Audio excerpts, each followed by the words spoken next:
The promise of freedom, the open road, the excitement of the unknown, and the belief that anything is possible are the starting points of every road trip.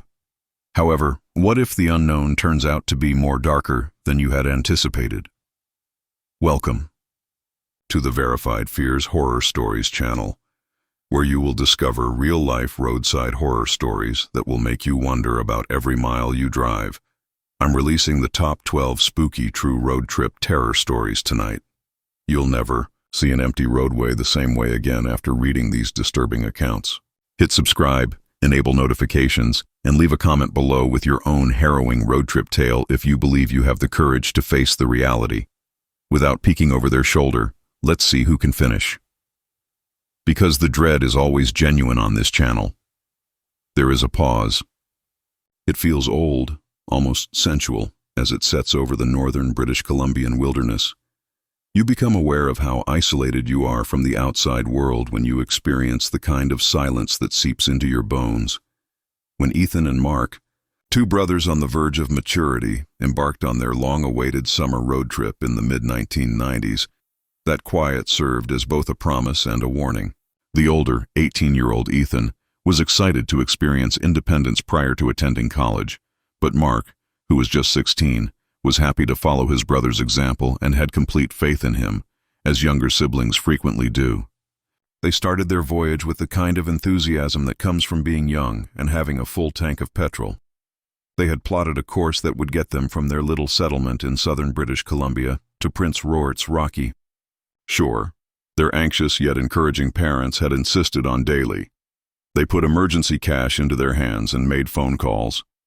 Persuaded that nothing terrible ever actually occurred on the open road, the brothers dismissed the cautions with a laugh. The first 2 days were a haze of roadside eateries, pine trees, and mountain views. Their voices reverberated into the emptiness as they camped near lakes and shared ghost stories around the fire. Only on the third day did the mood started to change as dusk descended over Highway 37. The highway wound through many trees like a ribbon of damaged asphalt. It's the kind of area where everything seems to be limited to you and the road. Mark's uneasiness increased with each mile as he watched the gas gauge drop further and further. Ever the optimist, Ethan promised him they will soon find a place to relax. However, it became evident that they were alone as the sun bled out behind the trees. It was a relief when they eventually came onto a gravel pull-off, partially obscured by overgrown bush. They turned off the engine and parked at the far end, away from the road. There was an instantaneous and complete hush. Only the distant call of an owl and the ticking of the cooling engine interrupted. As the last of the light faded, they ate a cold dinner on the car's hood. When Mark attempted to call home, his phone flickered to no service after showing just one bar. To avoid coming seen as naive, he kept it from Ethan. After locking the doors, they got inside the car and made an effort to settle in. Curled up in his sleeping bag, Mark listened to the sounds of the forest as it breathed. He made an effort to concentrate on Ethan's steady, serene breathing pattern. However, he couldn't help but think about wolves, bears, and other unnamed threats that may be waiting just outside the tree line. Strange nightmares and the odd snap of a twig outside interrupted the restless sleep. Uncertain of what had woken him, Mark woke up with a start and his heart racing. The windows were foggy from their breath, and the automobile was damp and cold. He lay motionless for a moment, listening. Then he heard it. A steady, methodical crunching sound, like footsteps on gravel. Trying to see through the moisture, he held his breath. Initially, there was nothing but the reflection of his own pale face in the hazy forms of trees. Then there was movement. A shadow that was too tall and straight to be an animal, moving near the car, whispered Ethan's name while reaching across to shake his shoulder. Ethan rubbed his eyes, sat up and moaned. Mark made a shaky hand sign for silence. They listened together. The footsteps circled the automobile once more, louder this time. Ethan's expression turned pale. In the stress and darkness, he fumbled the keys onto the floor instead of reaching for them. A face materialized at the driver's side window out of nowhere. Mark could see the man's crazed expression and the lines carved into his skin since he was close enough. When the man smiled, yellowed. He flattened his fingers on the glass and gritted his teeth. Mark flinched, gasping for air in quick, shallow breaths. There were two figures, one at the passenger side and another at the rear window. Mark spotted 5 individuals in all with shabby, dark clothing and haggard, hungry-looking faces. One of them rattled the handle of the passenger door. Someone else started tapping a metallic object against the glass. With a start of fear, Mark recognized it. A knife. As though they were accustomed to waiting for their prey to make a mistake, men moved with an odd, predatory patience. When Ethan eventually located the keys, his hands were shaking so much that he almost dropped them. He turned after jamming them into the ignition. The headlights threw a harsh, unnatural light on the men as the engine stuttered and then roared to life. They halted for a moment, like startled creatures caught in the glare. Then they rushed forward, beating on the doors and windows as though on cue. Ethan pressed the throttle and slammed the car into gear. The car lurched forward, just missing one of the men, who staggered back with a growl as the tires spun on the loose gravel before catching. As they sped onto the highway, Mark's gaze was filled with both relief and fear as he glanced back.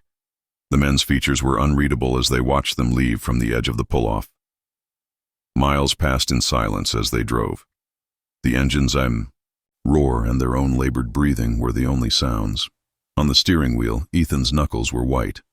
Mark gazed out the window, half expecting to see figures running alongside the car or headlights in the rearview mirror. They eventually arrived at a truck stop that was flooded with intense fluorescent light, and they remained there for a while. Without wanting to get out, Ethan eventually called their parents by making up a tale about automotive issues. They made no reference to the men or the fear that had almost overwhelmed them. It seemed unreal, like a shared nightmare. They slept in shifts that night, with one person constantly watching the parking lot. Although Ethan made an effort to shrug it off, Mark could see the anxiety still present in his eyes. They wouldn't stop anywhere that wasn't packed and well lit for the remainder of the journey. Even if it meant traveling hours away, they stayed on the main highways and avoided pull-offs and smaller roads. Both of them were troubled by the image of those faces against the glass when they eventually made it home. They made an effort to move past the situation. On other nights, however, when all was silent and the shadows appeared to wander freely, Mark would awaken with a start, convinced that he could hear footsteps outside his window. Haunted by remorse, Ethan grew aloof. He accused himself of not protecting his own safety by stopping in such a remote location. My brother.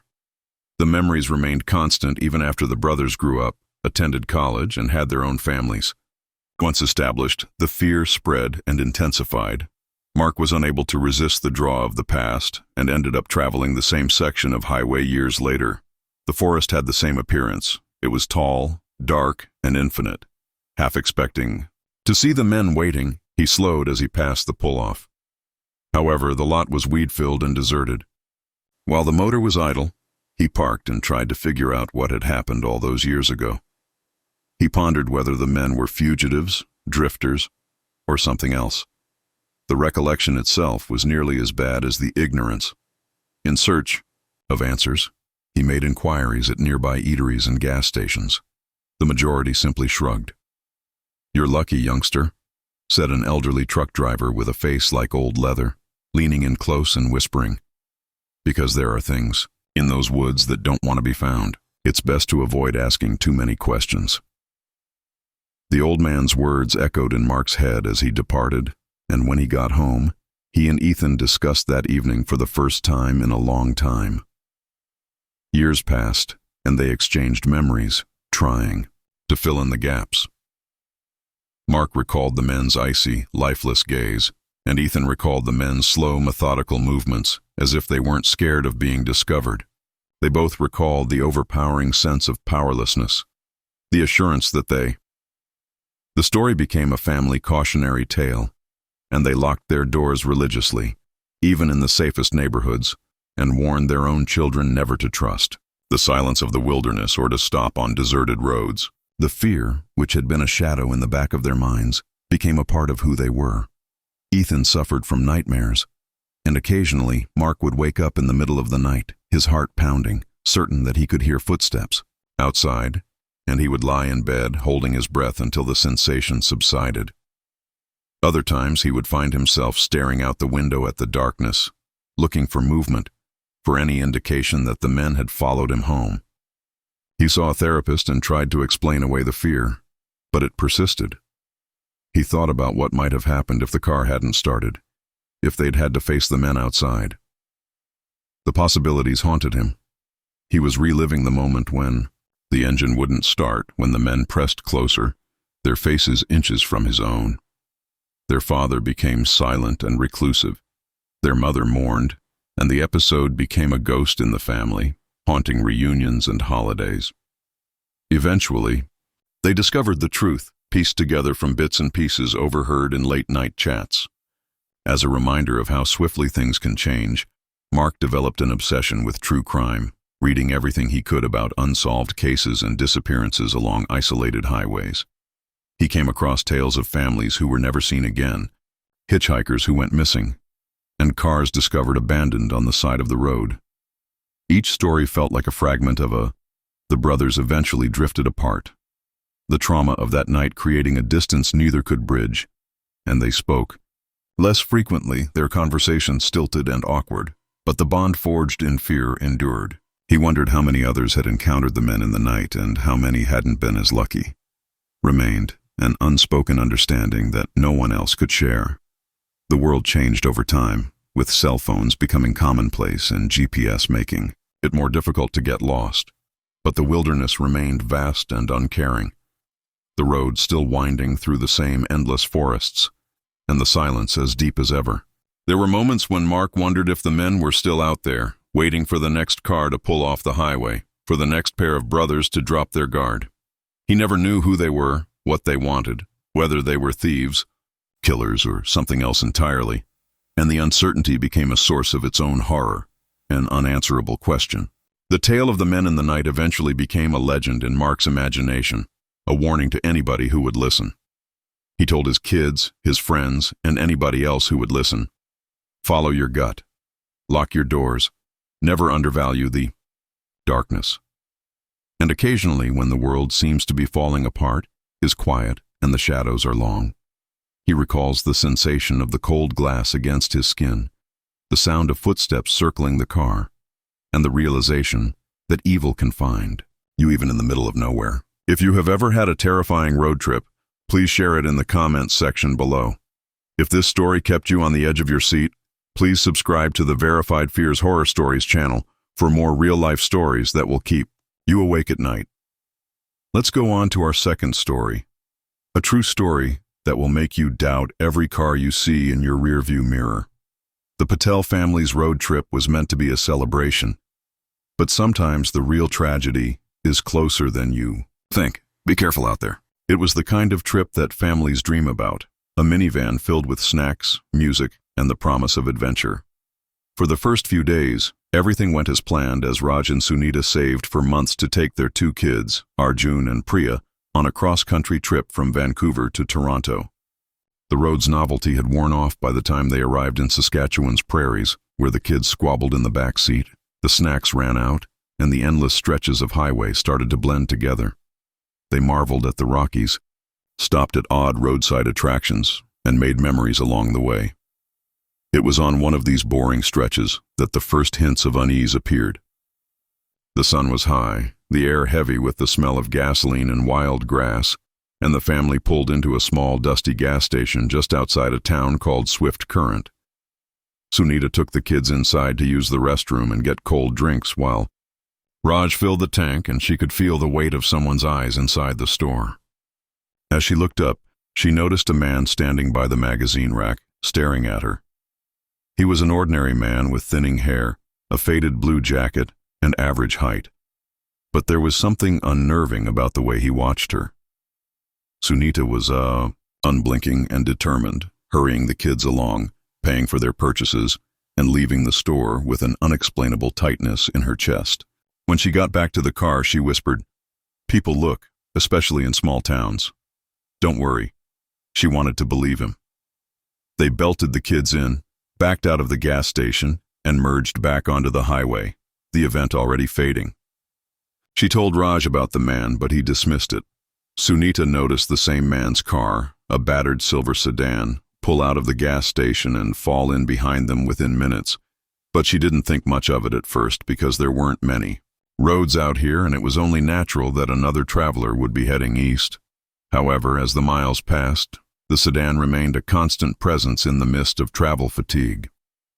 Sunita tried to divert her attention with music, discussion, and the never-ending effort of keeping the kids entertained, but every time she looked in the rearview mirror, the sedan was there. It never approached too closely, never attempted to overtake, but it also never fell far behind.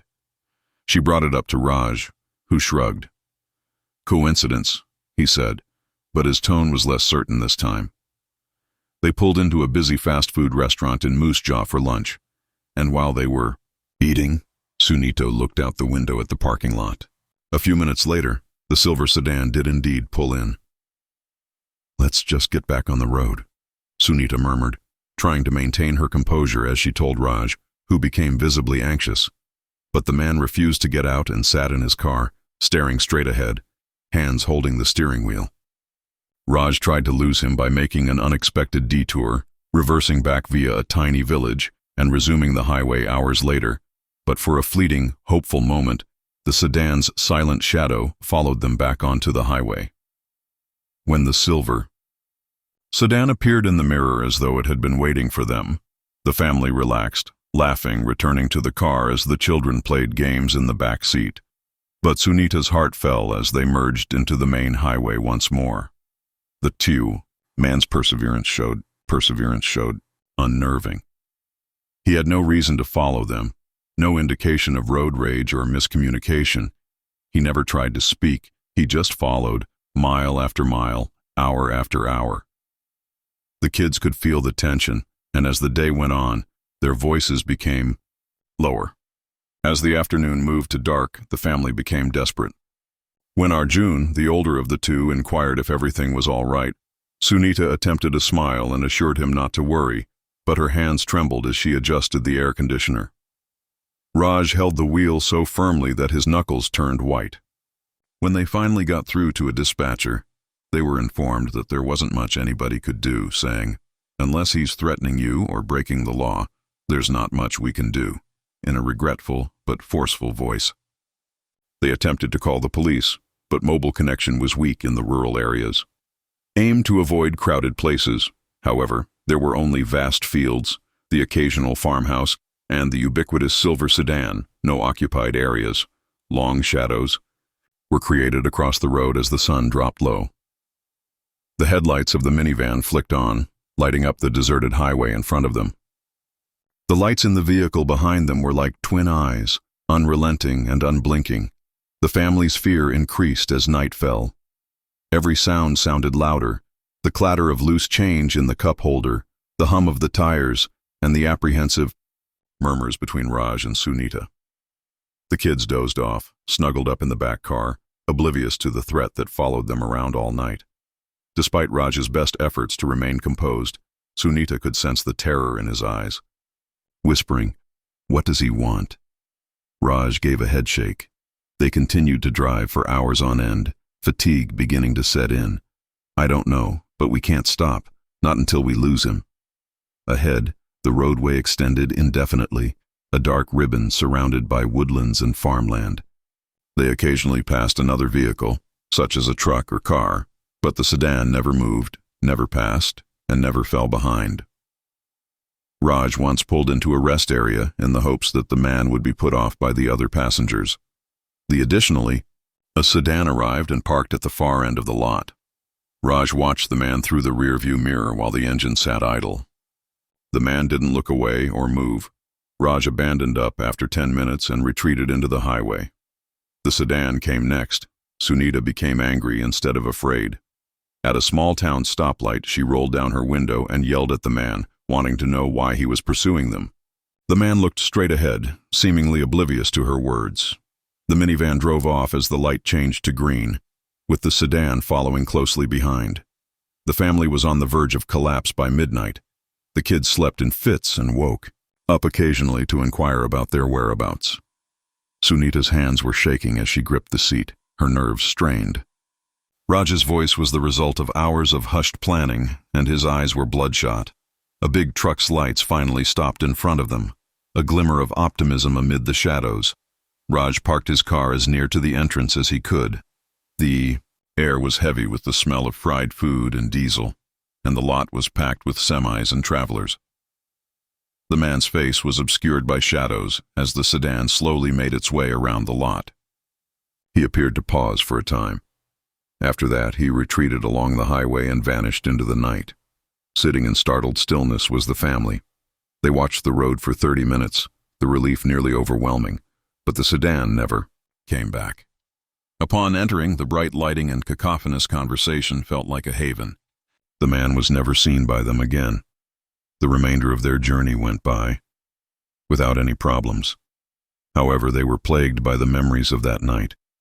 Convinced she spotted headlights outside her window, Sunita would wake up in the middle of the night with her heart pounding. Raj grew extremely alert, often glancing in the rearview mirror and being cautious of vehicles that followed them for an extended period of time. The family stayed close to home or flew instead of taking road vacations for years following that. The story became a family tradition, a warning recited at parties and on special occasions, even after the kids grew up. Sunita would advise friends and family to follow their gut feelings and never deny the sensation that they were being observed. They were altered by the encounter. They become more watchful and cognizant of the risks that come with driving on the open road. The TUR world seemed a bit less secure and a bit more uncertain, and each time they embarked on a new adventure, they couldn't resist looking in the rearview mirror, plagued by the image of the unforgiving stranger who made their ideal getaway into a nightmare. However, it was not the end of the story. Years later, Arjun, who was now a young man, was returning after a late-night drive by himself. Wedding of a buddy. He saw a car behind him with its headlights blazing in his mirror as he turned into the highway. His heart pounded briefly as old anxieties surfaced. But he was left alone with his recollections as the automobile drove past him and disappeared into the night. Then he understood how profoundly he was impacted by the encounter, and it changed the way he perceived the world. The following day, he informed his mother about the drive over the phone. Sunita listened in a soft voice. She said, "You're safe," as the Patel family story reminds us. But always trust your instincts. The most scary threats can occasionally be the threats that lurk just out of sight, the ones that never show themselves. It's a tale of terror, uncertainty, and the ability of family to get through even the worst of times. You are aware of how easily the familiar may become sinister if you have ever experienced the prickling feeling of being watched, or if you have ever looked in your mirror and noticed the same car miles away. Although the wide road offers freedom, it also presents vulnerability because of the sharp contrast between safety and danger. Thin. Thus, keep the Patel family in mind the next time you embark on an adventure. Always keep vigilant, trust your gut, and never assume that you are safe. Because sometimes what you see in front of you isn't the true horror. It's what refuses to let you go, following you for miles on end. If you've ever been followed, observed, or intimidated while traveling, please share your tale in the comments section below. Someone else could use your experience as a caution to keep safe. For more factual stories that will keep you on your toes, don't forget to subscribe to the Verified Fears Horror Stories channel. Be careful out there and keep in mind, the things that never reveal their faces might occasionally be the most terrifying. Let's go on to the third tale, a real story that demonstrates that often the most alarming risks on the road are those that appear to be friendly. Best friends Emily and Sarah made the decision to drive across the American Midwest the summer after their sophomore year. Both of them were 20 years old, brimming with restless energy and the confidence that comes from never having been really fearful. They had a straightforward plan: travel to Denver from their Iowa college town, making stops at every strange roadside landmark they could come across. They promised their parents that they would stay on major routes and check in every night, so they loaded up their small blue hatchback with snacks, mixtapes, and a tent. They were expected to have a lifelong memory of the journey. Indeed, it was, but not because they had hoped. They had every dream throughout the first 2 days. They ate pie at a UFO-shaped cafe, snapped selfies with enormous plastic cows, and camped under starry sky that simultaneously made them feel small and limitless. When their parents warned them against scary films, they chuckled about how ladies like them made all the wrong decisions. "We're not stupid," Emily replied, smiling at Sarah across the bonfire and tossing her hair. "We know how to take care of ourselves." They left Kansas City on the third day and moved west, where the terrain leveled out into endless wheat and cornfields. The air was heavy and buzzing with the sound of insects, and the sun was high. With their windows down and their hair blowing in the wind, they sang along to the radio. It was one of those days that seemed to go on forever. However, the car's petrol gauge continued to drop by the late afternoon. Emily scowled at the dashboard while behind the wheel. Her voice was tight with concern as she remarked, "We should have filled up back in that last town." 10 miles ahead, they passed a sign for a town called Harper. "We'll make it," Emily remarked, trying to sound assured, but they didn't. Sarah took out her phone, but the service was poor and the map wouldn't load. The motor stuttered and died 5 miles later. They sat in silence for a minute, the reality of their predicament weighing down on them like a thick blanket as the car coasted to a stop at the side of a narrow 2-lane road. The field on each side golden and empty, the closest farmhouse a speck on the horizon. Finally, Sarah forced a laugh and added, "Well, shit. At least it's not dark yet."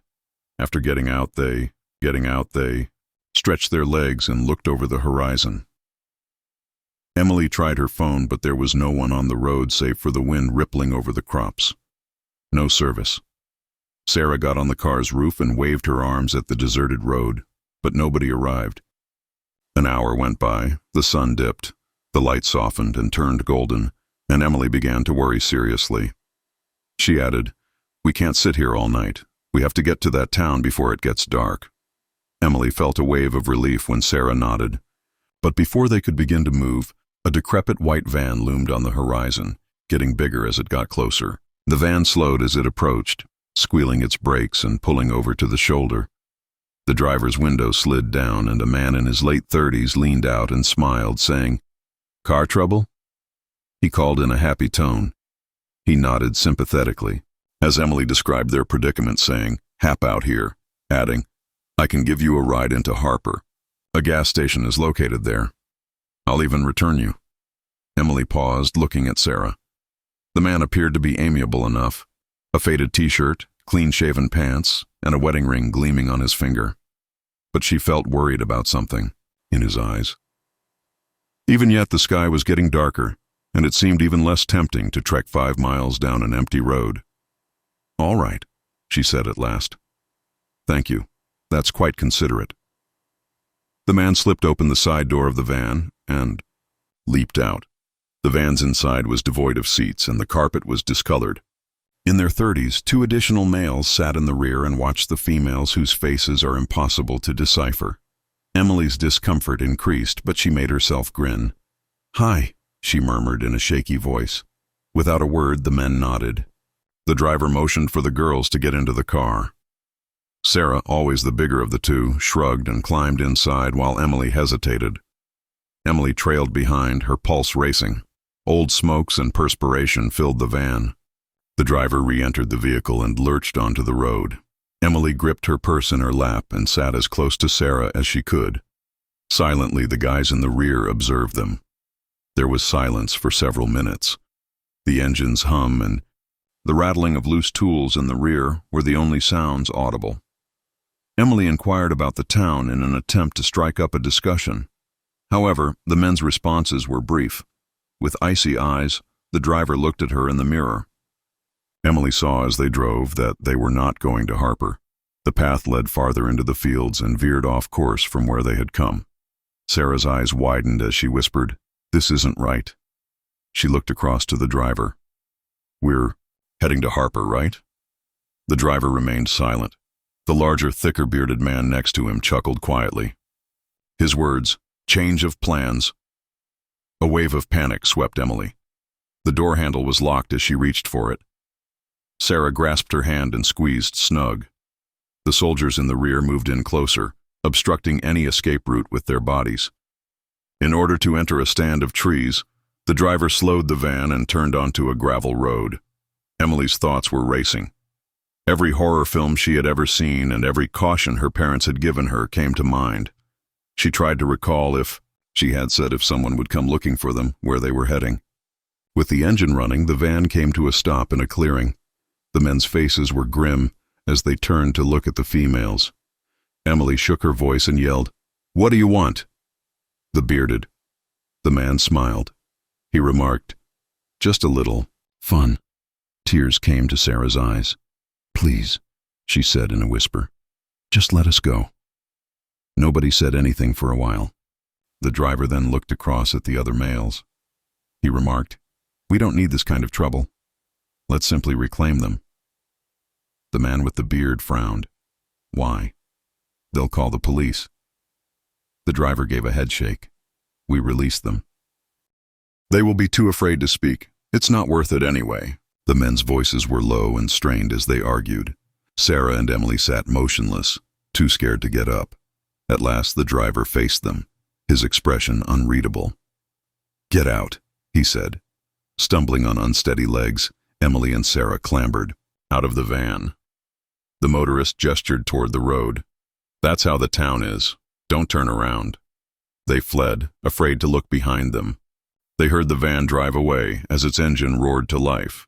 In the distance, the sound faded. They ran till their lungs burned and Harper's lights came into view. Breathless and trembling, they staggered into the petrol station and pleaded with the attendant to contact the police. The van had long since vanished when the cops took their statement. The girls' car remained undamaged where they had left it.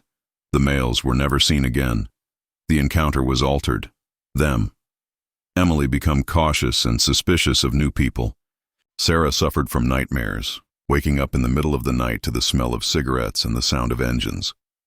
They remained friends, but their shared awareness of how easily things might go wrong took the place of their carefree road trip laughs. Years later, Emily would discover headlights pierced the darkness as she drove alone late at night. Her palms would clench on the wheel as her heart raced whenever she noticed a van in her mirror. The lesson she had learned on that lonely drive stayed with her forever.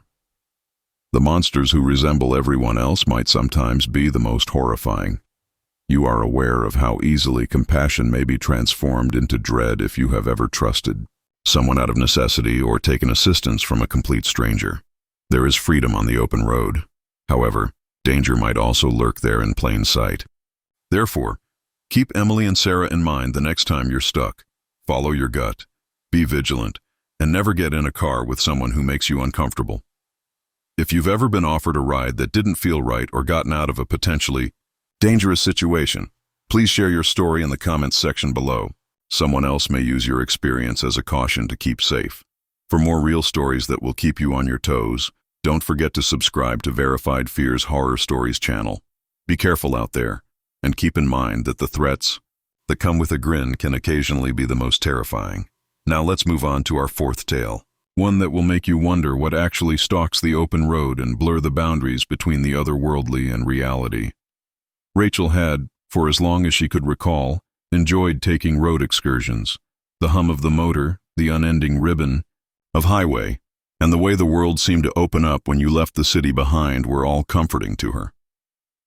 Although Tyler, her boyfriend, preferred to stay at home, he loved Rachel enough to give in to her desire to travel. That's how they ended up on a cold October night, driving across the desolate roadways of Wyoming, the surrounding area engulfed in darkness and the sky full with stars. Hiking in Yellowstone, they had marveled at geysers and watched herds of bison roam the grasslands during the day. They had hours of driving ahead of them before they arrived at their Casper motel because the sun had already set when they left the park. Eager to escape the monotony of the freeway and to get a peek of the untamed, deserted landscapes she so adored, Rachel insisted on traveling the back roads. Tyler concurred, but as the GPS guided them onto more remote and small roads, his enthusiasm waned. The darkness that closed in on all sides was hardly broken by the headlights. The first hour went by in friendly quiet. Tyler slept in the passenger seat as Rachel drove, her hands steady on the wheel.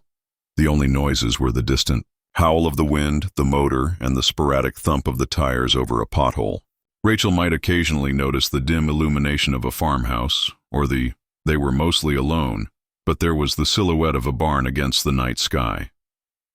The feeling of being alone, of being the only people in the world, thrilled her.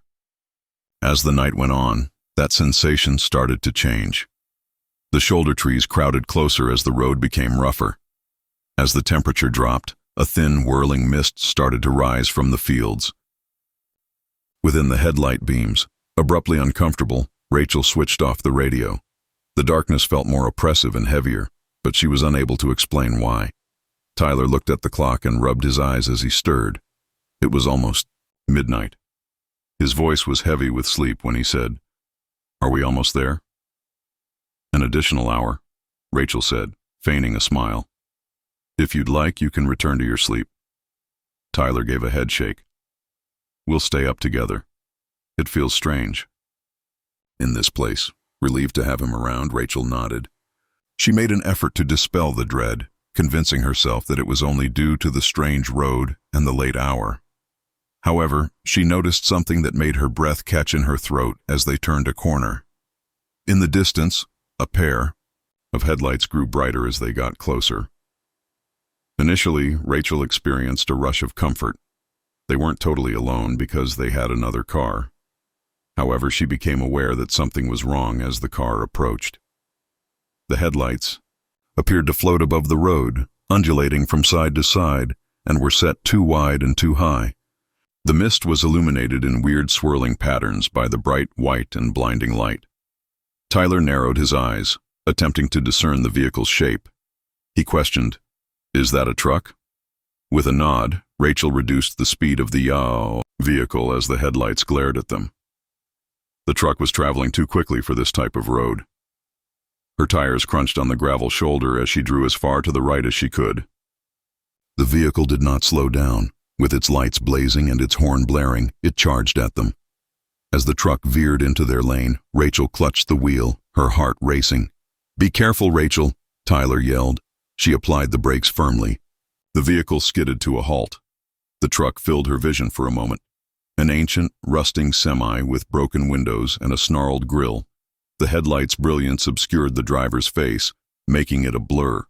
Confident that they were going to die, Rachel prepared for impact. However, the truck actually went through them. There was a bone-chilling cold that suddenly crept into Rachel's skin and left her gasping for air. There was no crash or sound of metal on metal.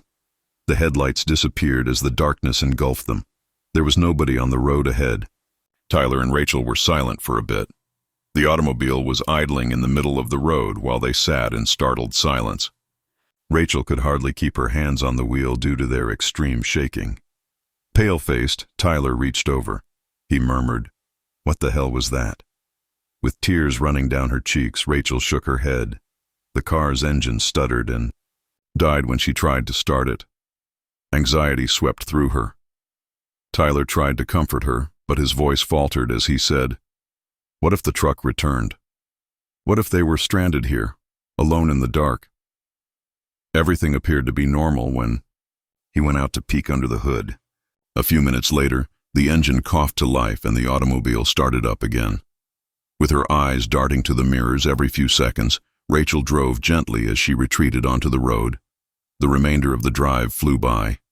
Shaken and fatigued, they arrived at their motel shortly before daybreak. They didn't both get any sleep. They attempted to interpret the events. However, the recollection of the truck, the way it had suddenly materialized and how it had silently gone by them, was inexplicable. They described what they had witnessed and asked around at a nearby diner the following day. The elderly, gentle-eyed waitress listened patiently and then nodded.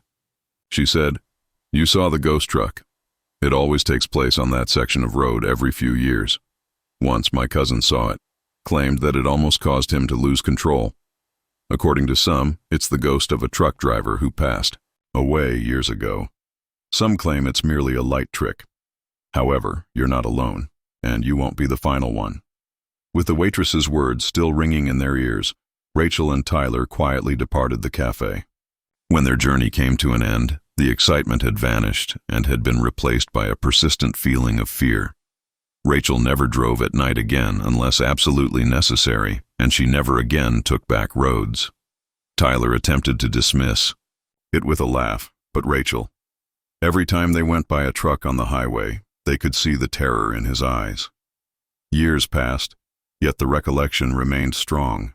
Rachel would occasionally awaken in the middle of the night with a pounding heart, convinced that she could hear an engine roaring and a horn blaring. Wondering if the phantom vehicle was still out there waiting for its next victim, she would lie in bed and stare at the ceiling. She read all she could find, learn about the legend. There are tales of drivers who were left stranded on the side of the road with non-starting engines after they saw the truck and experienced the same bone-deep cold. According to some, the truck was a death harbinger and a warning. Others asserted that it was the restless soul of a man who had been wronged and was destined to spend all of eternity driving the same section of highway. Rachel never got a response. She tried to leave the past behind after moving to the city and starting a family, but occasionally she would find herself driving late at night with the road stretching out in front of her and the darkness closing in. She would also recall the ghost vehicle, how it had suddenly materialized and how it had moved through her like a shadow, leaving only horror in its wake. If you've ever been on a nighttime drive down a desolate road and felt you are aware of how easily the familiar may become weird, which is why the hair on the back of your neck stands up without cause. There is freedom on the open road. However, it's also a place where the dead refuse to rest and where the past lingers. Thus, keep Rachel and Tyler in mind the next time you notice headlights in your mirror. Keep in mind that things on the road are not always what they seem, and hope that a phantom truck lets you pass if you ever find yourself facing one.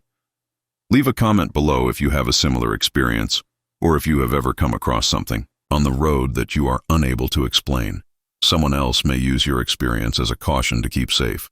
For more real stories that will keep you on your toes, don't forget to subscribe to Verified Fears Horror Stories channel. Be careful out there. Additionally, keep in mind that often the most terrifying situations are the ones you can't predict. Now let's go to the fifth story, a genuine story that will cause you to doubt not just the strangers you encounter while traveling, but also the individuals who have vowed to keep you safe. For Jess had trusted the world for the majority of her existence. She had grown up in a small Indiana town where everyone knew one another. The cops were friends and neighbors, and a lost dog or a fender bender was the worst thing that could possibly happen. At the age of 22, she made the decision to go on a road trip with her three best friends, Maya, Laya, and Hannah, before the obligations of adulthood engulfed them.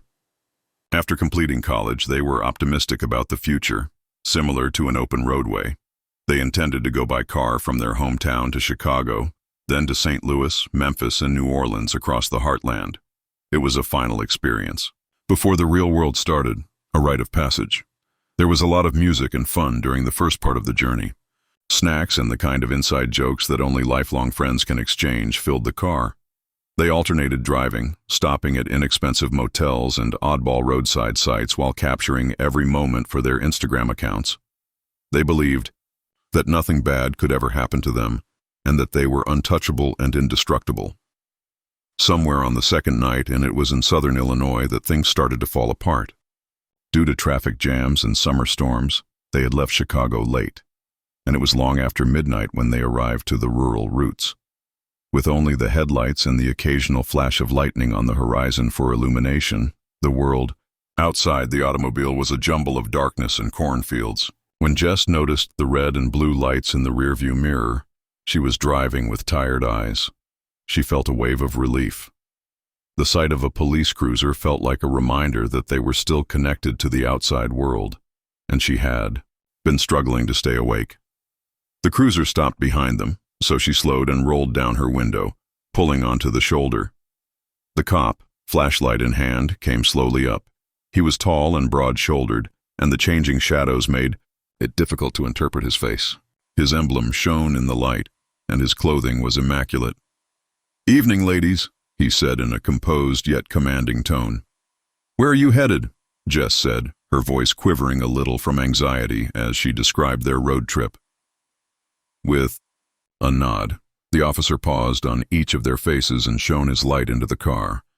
Something about the flatness and lack of warmth in his gaze unnerved Jess. He continued. "I need you to get out of the car," in a tone that made no room for debate. Despite exchanging anxious looks, the girls followed instructions.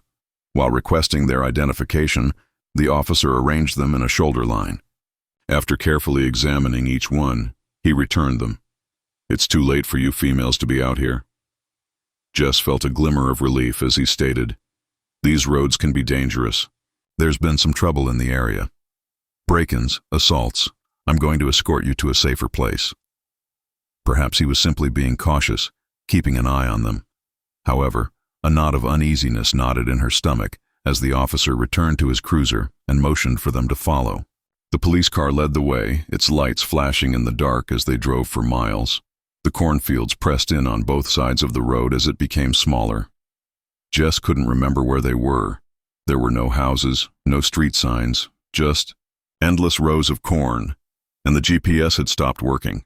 The cruiser eventually turned into a gravel road that was just a little bit too narrow for the vehicle. When Jess paused, the officer urged her to move forward by flashing his lights once.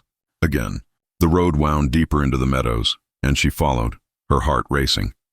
A ramshackle barn loomed silhouetted against the sky as they arrived at a clearing. With a gesture for them to park, the officer exited. As Jess switched off the engine, her hand trembled. The air was heavy with apprehension as the girl sat in silence. With an inscrutable look, the cop walked up. His words, "I need to check your car," arrived. Jess nodded, too scared to protest. There have been reports of stolen property in the area. The officer circled the car, flashing his flashlight into the windows, when all of a sudden another set of headlights arrived, bouncing down the dirt road. Two men with shotguns slung over their shoulders stepped out of a pickup truck that pulled into the clearing. Jess felt a wave of panic as she looked at her friends, whose faces were white with fear. The officer spoke softly with. He walked back to the girls after speaking to the men. "I need one of you to come with me," he said, looking at Maya, who backed away and shook her head. "Why? What did we do?" The officer stated, "It's just a few questions," with his, "We want to stay together." The officer's face darkened. "Don't make this more difficult than it needs to be." Jess came forward, her voice trembling. The tone hardened. "You'll be safe." Jess's mind raced as the shotgun-wielding guys approached, their faces obscured by shadows. She recalled every caution her parents had ever told her, every tale she had written off as insanity, and she seized the officer's jaw tensed, and for a second Jess thought he might push the matter, but then he looked at the men, and something passed between them, a nonverbal discussion. "We're not going anywhere," she replied, drawing herself back with her hand. "All right," the officer said, standing back with a sigh. "Get in your car and go. But there will be repercussions if I see you out here once more." Without waiting for him to reconsider, Jess pushed her pals into the car while fumbling with the keys. She saw the men watching them go, their faces cold and expressionless, in the rearview mirror as the engine roared to life and she sped out of the clearing, gravel spraying behind them.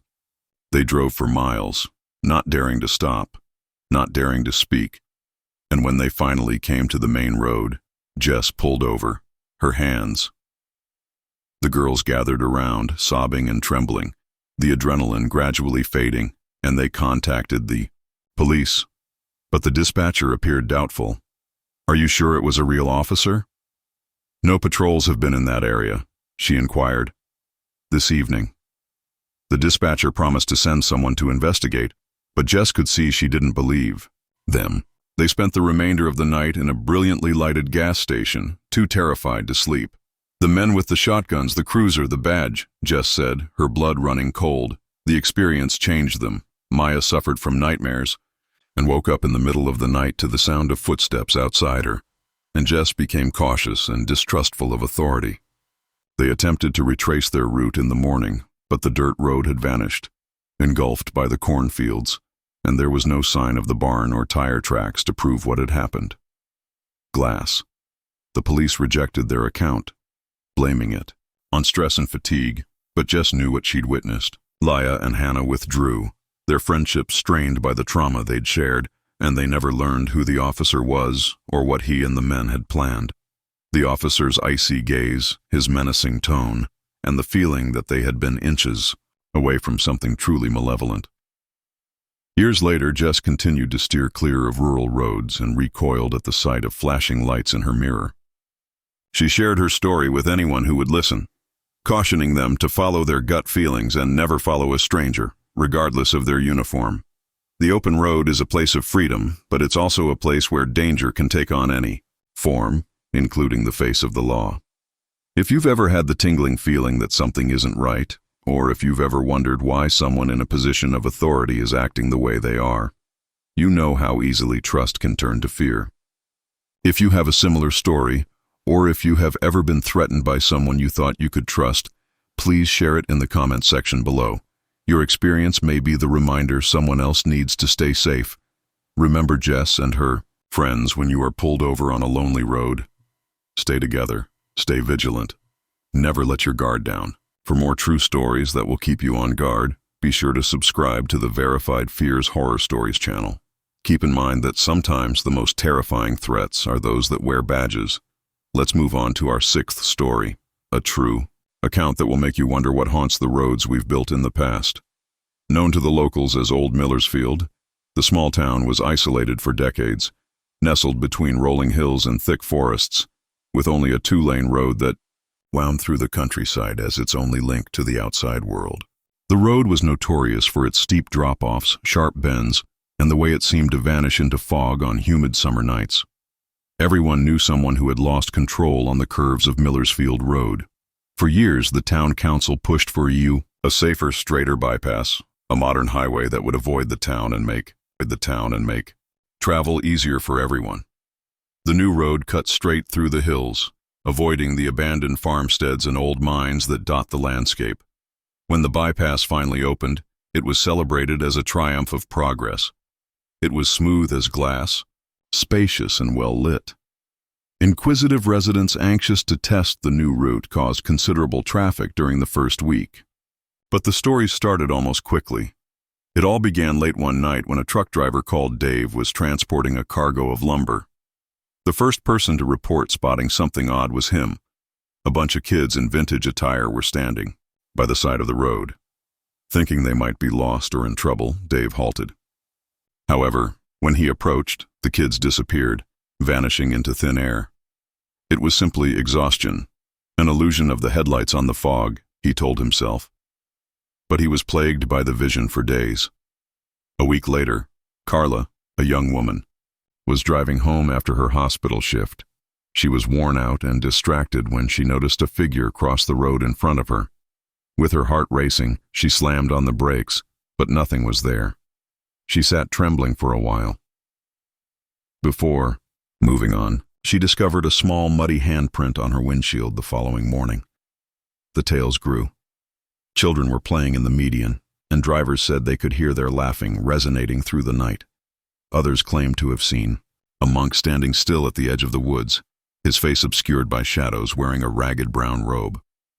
Some claimed to have seen whole families strolling hand in hand along the shoulder, men wearing little caps and ladies wearing long skirts. Though the specifics changed, the fear remained constant, an unexplainable feeling of impending doom, as though the past were seeping into the present. Initially, the town disregarded the tales as superstition. Then the mishap started. To avoid phantom children, cars swerved. Trucks on dry pavement jackknifed. Drivers lost control without any explanation. The bypass gained a reputation as a poor road and a location where odd things happen. Occurred, and many died needlessly. Nothing was discovered during the police investigation. No footprints, no proof, no justification.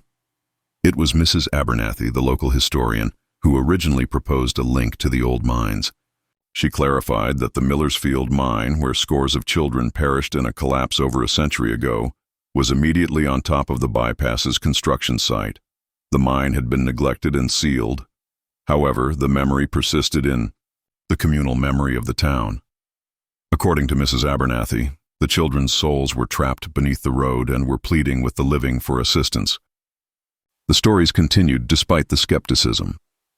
Teenagers once challenged one another to walk the bypass at midnight. They filmed themselves for social media while joking and laughing. However, the laughter stopped as they got to the halfway point. The road was engulfed by a dense fog as the temperature dropped. The teenagers heard quiet, calling their names and begging. A little cold hand slipped into the palm of one girl's hand. She dropped her phone and yelled. They discovered muddy footsteps running up to the doors of their automobile as they dashed back there. After going viral, the video attracted thrill seekers and ghost hunters from all around the world. Some said they could record voices on video or spheres of light hovering over the street. Others fled in fear and vowed never to come back. Concerned about the effect on tourism, the town attempted to minimize the stories, but the legend just got stronger. The bypass turned to become a cause of worry for Millersfield residents. Children were cautioned by their parents. Avoid walking close to the road after dark. Despite the risks, truckers tended to steer clear of it whenever possible, favoring the ancient tortuous road. The accidents persisted despite the police stepping up patrols. Mr. Reynolds, a local educator, was traveling home one evening following a late meeting. He was a realistic man who was not prone to fantasy. However, he suddenly felt cold as he got closer to the bypass. The headlights flickered and the radio crackled with static. He noticed a bunch of kids seated in the back seat, their eyes sorrowful and big in the rearview mirror. With his heart pounding, he slammed on the brakes, but as he turned, the vehicle was vacant. In a few days, he drove home, still feeling as though he had received a warning. Mr. Reynolds was aware of what he had witnessed, but his wife insisted that he consult a doctor. He started looking into the mine catastrophe and came across old newspaper stories and faded photos. He discovered that the names and graves of the children who perished had never been appropriately remembered. Perhaps that was the reason their spirits stayed, caught between worlds, he thought. Motivated by a sense of duty and guilt, Mr. Reynolds planned a memorial service near the location of the former mine. He invited everyone in the town, and they all lit candles, laid flowers, and recited the names of the deceased children out loud. For the first time in several months, there were no accidents on the bypass that evening. The road seemed less stifling and the air felt lighter, but the tranquility was fleeting. After several weeks, the sightings went back to work. Drivers claimed to have spotted the monk once more, standing at the wood's edge with his hood over his face. Some claimed that he was a guardian, keeping an eye on the kids' souls. Others said he was a sign that the route would never be secure. The state rejected the town council's proposal to close the bypass. The old route was too hazardous to reopen, and too much money had been spent. Rather, they erected warning signs, increased the number of lights, and advised cars to use caution. For those who had witnessed the spirits, however, the terror persisted. It was a transformative experience. The nurse, Carla, developed an obsession with the idea of assisting the spirits in finding tranquility. Every week she came to the location, muttering prayers into the wind while leaving toys and flowers. Haunted by the sight of the children's faces, truck driver Dave refused to drive at night. The teens who recorded the widely shared video experienced nightmares, waking up in the middle of the night to the sound of laughter and the sensation of tiny hands pulling at their bed linens. The haunted bypass legend was incorporated into a tale that has been passed down from one generation to the next about Millersfield's identity. Some viewed it as a hoax, a means of amusing tourists and frightening newcomers. Others saw it as a warning, a reminder that the earth remembers what we strive to forget and that the past is never really buried. The accidents persisted over the years.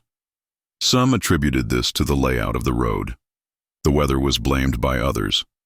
The truth, however, was known to those who had witnessed the spirits, the ghosts of the monk, the children, and the families that perished in the mines. They remained buried beneath the asphalt, pleading for assistance from the living. Keep an eye out for the shadows at the edge of your headlights if you ever find yourself driving the Millersfield bypass late at night. Pay attention to the voices, whispering in the breeze and the sound of laughter. Additionally, don't stop if you notice a child standing by the side of the road. Don't turn around. Simply drive and hope that you can move on in peace with the past. Leave a comment below if you have a similar experience or if you have ever come across something while traveling that you are unable to explain. Someone else may use your experience as a caution to keep safe. For more factual stories that will keep you on your toes, don't forget to subscribe to the Verified Fears Horror Stories channel.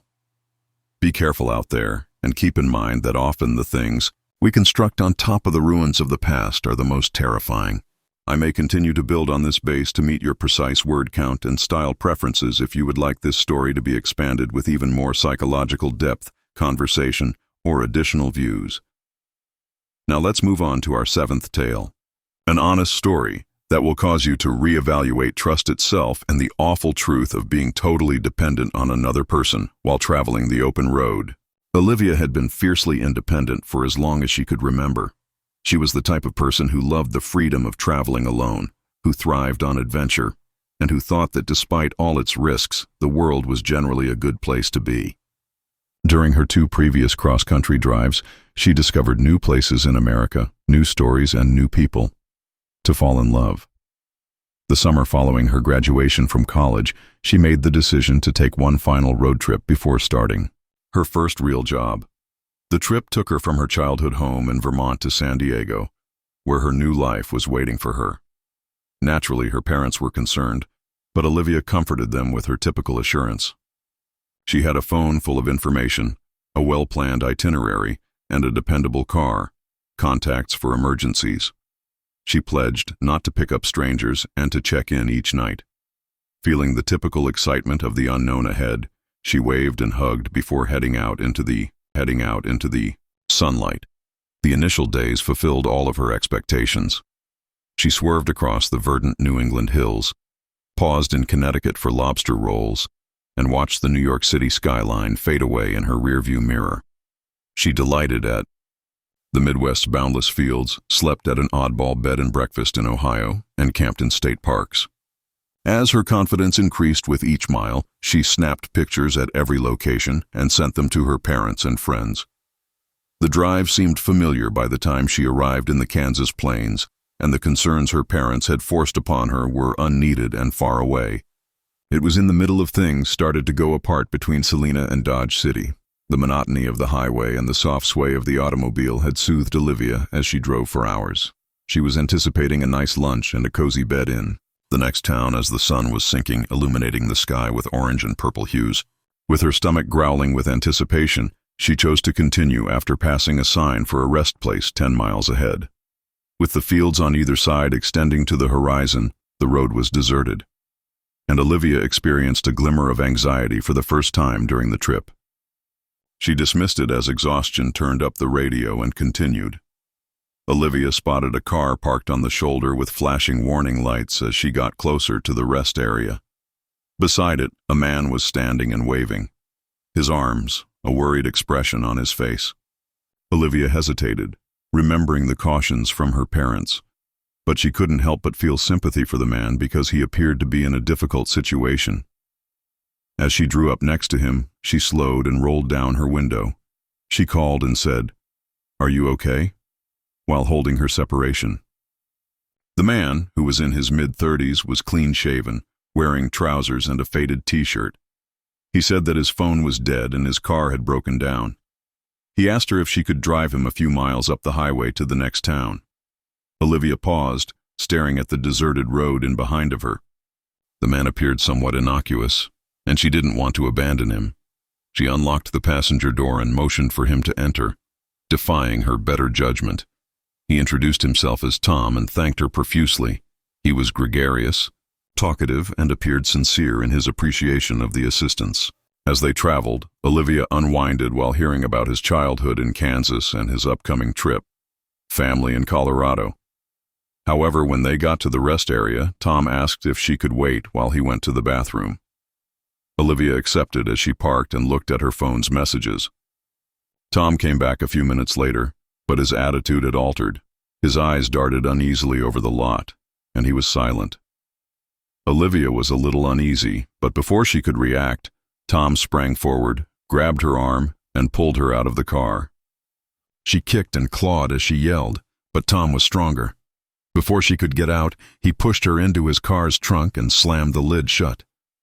Olivia's shouts were muffled by the thick metal as she hammered on the inside of the trunk, panicking. Her phone was still in the front seat of her car when she scrambled for it. The trunk smelled of old carpet and oil, and it was hot and dark. She made an effort to recall every escape from a trunk she had ever read about. Seek out the emergency release. Turn on the rear lights. Remain composed. Her fingertips brushed a rusty tire iron and a tangled jumble of jumper cables as she searched around in the dark, her heart pounding. No emergency release was made. Under her, the engine rumbled as the automobile started. Olivia sensed the car lurching ahead, the movement confusing. Her thoughts was muddled by anxiety, but she made an effort to keep track of the curves, stops, and sounds outside. As the car drove along the highway, away from the security of the rest area and into the unknown, she sobbed, her body trembling with fear. In the darkness, time became meaningless. Olivia slipped into and out of consciousness, her thoughts reliving all of her mistakes and the warnings she had disregarded. She reflected about the life she had been so excited to begin, her parents and her friends.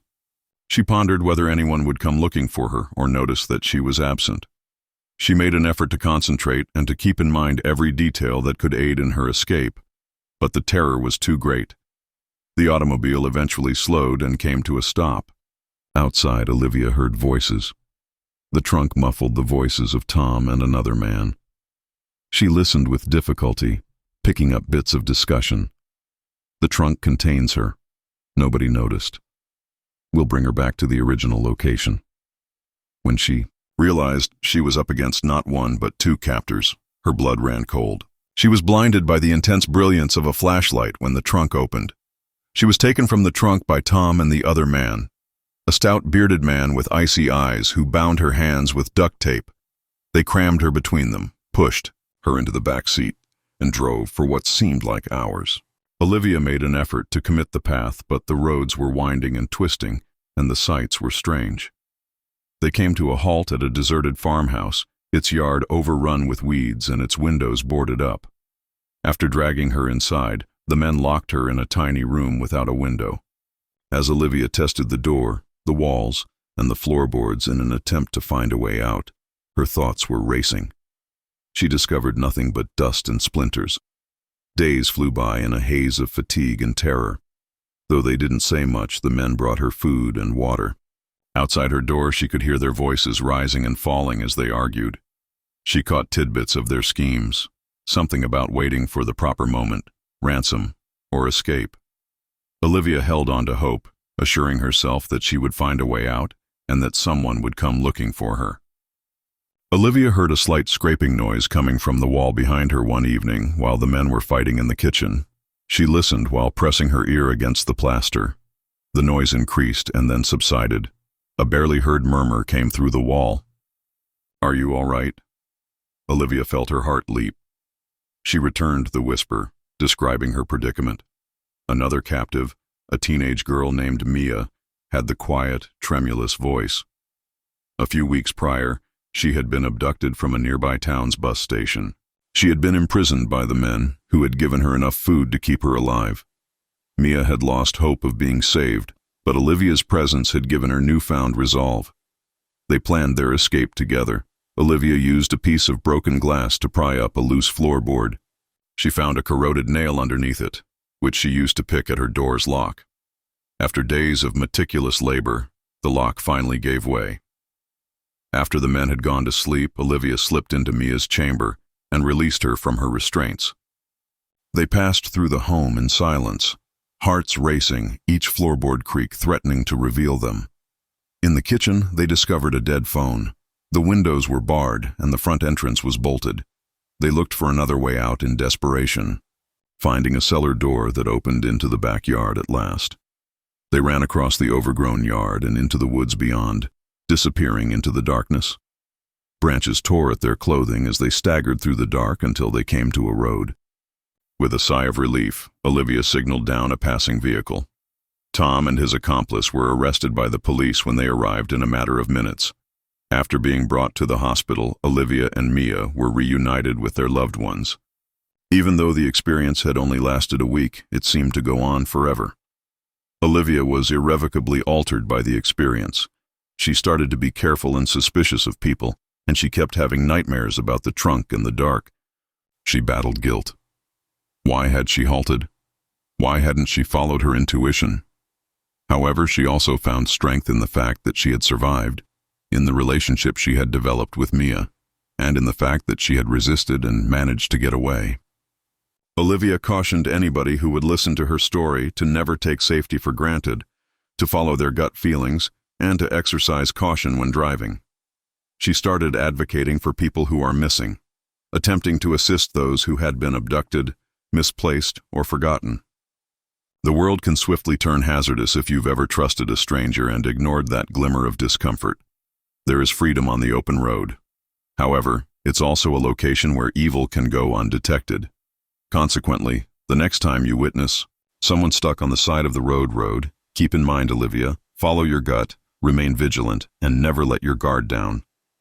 If you've ever escaped a potentially dangerous situation, please share your tale in the comments section below.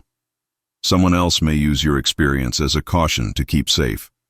For more factual stories that will keep you on your toes, don't forget to subscribe to the Verified Fears Horror Stories channel. Now let's move on to the 9th story. A real story that will show you that sometimes the most terrible threats on the road are mechanical rather than supernatural or human, and the gradual, unrelenting realization that your existence is dependent on a machine that is failing you when you are most alone can cause that terror to intensify.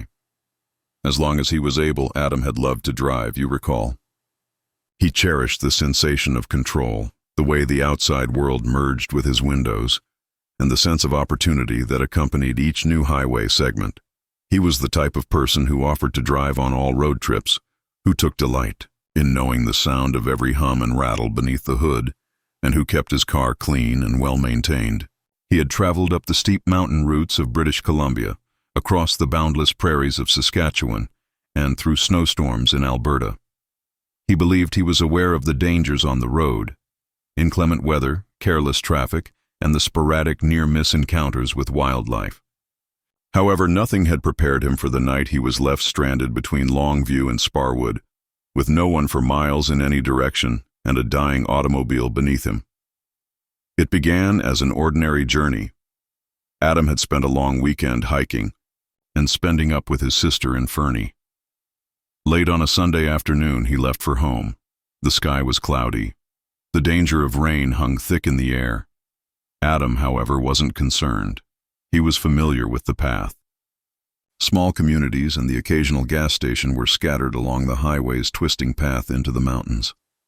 After checking his oil and filling up his tank, he started driving while his favorite music played on the speakers. The first hour went by without any problems. Adam experienced the comfortable tranquility that comes with driving alone, since the road was deserted and the surroundings were breathtaking. But Adam saw something odd as the hills began to darken.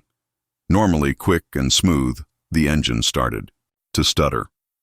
When he first touched the accelerator, there was just a minor lag, which he attributed to either filthy filters or bad gas. However, the issue worsened as the miles passed. On the hills, the car started to lose power, the engine stuttering and coughing as though it was having trouble breathing. Adam scowled when looking at the dashboard.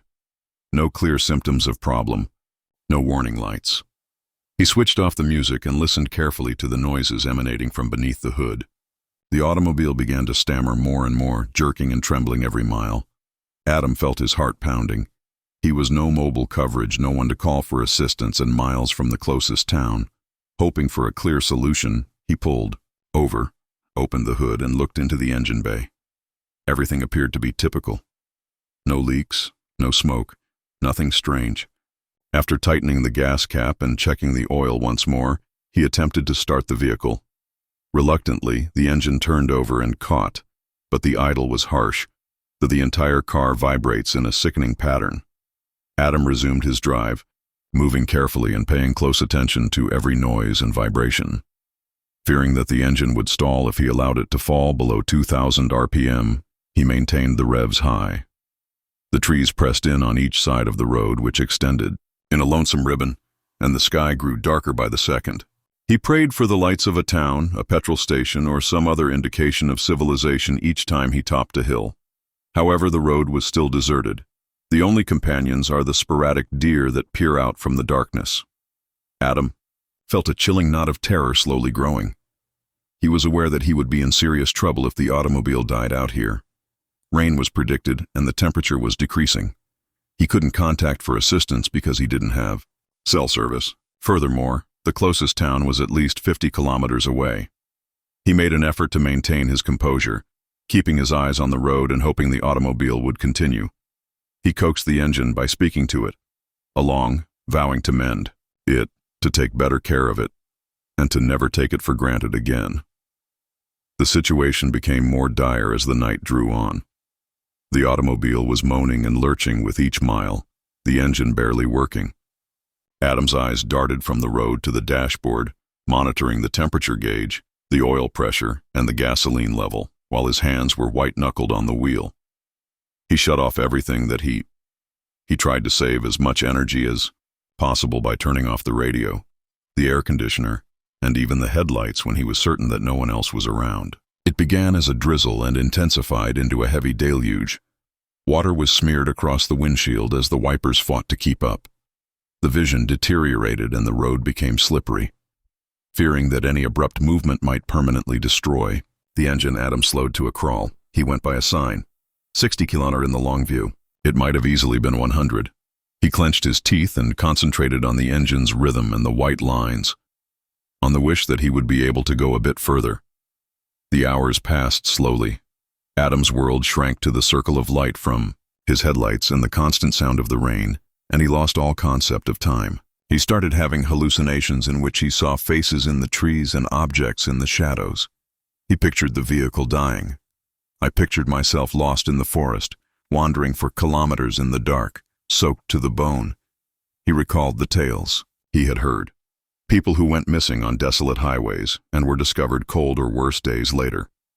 He made an effort to ignore the ideas and concentrate on the work at hand, but the worry was there all the time, eating away at the corners of his thoughts. Adam was certain it was over when the engine stuttered so horribly. The dashboard flickered and the lights dimmed as the automobile drew to a crawl. With his heart thumping, he stopped and sat in the dark while listening to the rain drum on the rooftop. He considered leaving and attempting to signal a passing automobile, but he was aware that the likelihood was low. The awareness that he was completely alone hit him like a kick to the belly. Whispering a prayer, he tried the ignition once more. After coughing, the engine caught, running rough. With every nerve on edge, Adam pushed himself back onto the road and drove even more slowly. He marked each kilometer as a minor triumph as he tallied them. 30, 40, 50 to go. The rain continued to fall. There was always darkness. Adam's relief was tempered by anxiety and fatigue as he approached Longview. His body was trembling, his head was numb, and he was on adrenaline. The engine was now vibrating with each wheel spin, and the automobile was making a horrible grinding noise. He could sense the heat rising from the flooring and smell burning oil. He had no other option, even though he knew he was pushing the automobile too far. After what seemed like an age, Adam finally caught a glimpse of Longview's lights glimmering in the rain. He sobbed in relief, finding it hard to believe he had arrived. With a final trembling gasp, the engine died and he coasted into the first petrol station he spotted. He spent a considerable amount of time sitting in the car with his head resting on the steering wheel and tears running down his cheeks. The attendant knocked on the window and emerged. Adam rolled it down and described what had happened, his voice trembling. After listening and giving a sympathetic nod, the attendant dialed a tow truck. Adam observed his vehicle being hoisted onto the flatbed, experiencing an odd mixture of sadness and thankfulness. The incident had altered him, but he had survived. Unable to sleep, he collapsed into the bed after checking into a motel. Every time he closed his eyes, the road was deserted. The sound of the motor dying could be heard, and a chilling shiver of anxiety ran down his spine. He informed his parents and sister over the phone that he was safe, but he was unable to bring himself to reveal to them how near catastrophe he had been. Adam's suspicions were confirmed by the mechanic the next day. He might have been trapped in the middle of nowhere if the engine hadn't been shot. He took the bus the rest of the way home after selling the car for scrap. That section of road was never driven by him again. Adam was plagued by the encounter for years. When it came to car maintenance, he became extremely watchful, never letting the petrol tank go below half and never dismissing an odd noise or vibration. The realization that your destiny is in the hands of a machine that doesn't care whether you live or die made him fear driving at night, being by himself on the road, and the slow, creeping dread that follows. He cautioned everyone who listened to his story to take care of their vehicles, to be mindful of the risks on the road, and to never take safety for granted. He was aware that most people would never comprehend the horror of that night, how the blackness appeared to engulf them, stifling and total, and how the panic increased with each mile. Have you ever found yourself stranded on a desolate road? Confidence can swiftly morph to worry if you've ever experienced the icy shiver of anxiety in your gut as your car sputters and dies. There is freedom on the open road. However, it's also a location where you're completely alone, where assistance is far away, and where the only thing separating you from catastrophe is a machine that may break down at any time. Therefore, keep Adam in mind the next time you go on a lengthy journey. Make sure your car is in good condition, plan your route, and never undervalue the risks involved. Because sometimes the monsters you can't see are the most terrifying. They are the ones concealed beneath the hood, anticipating the ideal opportunity. If you've ever survived a technical nightmare while driving, please share your tale in the comments section below. Someone else may use your experience as a caution to keep safe. For more factual stories that will keep you on your toes, don't forget to subscribe to the Verified Fears Horror Stories channel. Be careful out there and keep in mind that often the most terrible threats are the ones you don't anticipate. Now let's move on to our 9th tale. This is a genuine story that will show you that sometimes the most terrible threats on the road are not supernatural or human, but rather the unstoppable might of nature, and the speed at which a family vacation can devolve into a life or death struggle. Road excursions were a summertime ritual for the Miller family. They would cram sleeping bags, fishing poles, and enough snacks to feed an army into their ancient Chevy Suburban and go out for adventure every year as soon as school let out. For the children, Jenna, 15, Max, 12, and Sophie, 8, it was the high point of the year, an opportunity to go away from home's routines and immerse oneself in the limitless opportunities of the road. These travels were also treasured by their parents, Tom and Linda, who saw them as a means of re-establishing family ties and making lifelong memories. It was the same in the summer of 2007. From their home in Topeka, Kansas, they intended to go by car to a secluded lake in Oklahoma, where Tom's brother owned a rustic cottage. They would pass through the center of Tornado Alley on the way. Tom wasn't concerned, though. Having been raised in the Midwest, he took great satisfaction in his ability to predict the weather and protect his family. It was a sunny June morning when they left. The sky is a flawless blue, the fresh wheat glistening in the fields. In the rear seat, the children engaged in games. Out of habit, Tom maintained one eye on the horizon, looking for storm clouds, while Linda read aloud from a worn guidebook. A haze of tiny towns, wayside eateries, and unending highways characterized the first day. They visited Wichita for ice cream, snapped pictures at the biggest ball of twine in the world, and got to the cottage just as the sun was going down. The air was heavy with the aroma of wildflowers and pine, and the lake was serene. Over the next 2 days, their laughter reverberated across the pond as they fished, swam, and explored the woods. They roasted marshmallows and told ghost stories while sitting by the fire at night. The shadows beyond their sphere of illumination, profound and unbreakable. The weather changed on the 3rd day. The sky turned a weird, sickly green that Tom knew all too well, and the air became heavy.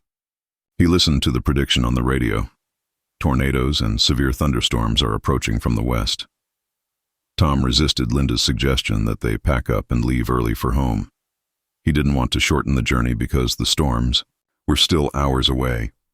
Besides, he thought, if things went awful, they could always pull over. As the afternoon wore on, the clouds grew heavier and piled up like battered mountains on the horizon. The cabin's windows rattled as the wind increased, delivering ripples on the water.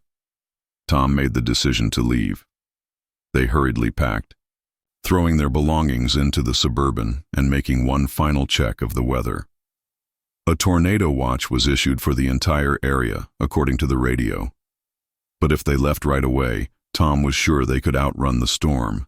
The atmosphere in the car was strained before they left, but optimistic. Tom's knuckles were white on the steering wheel as he kept the radio set to the weather station. Linda used diversions and stories to divert the children's attention in an effort to keep them quiet.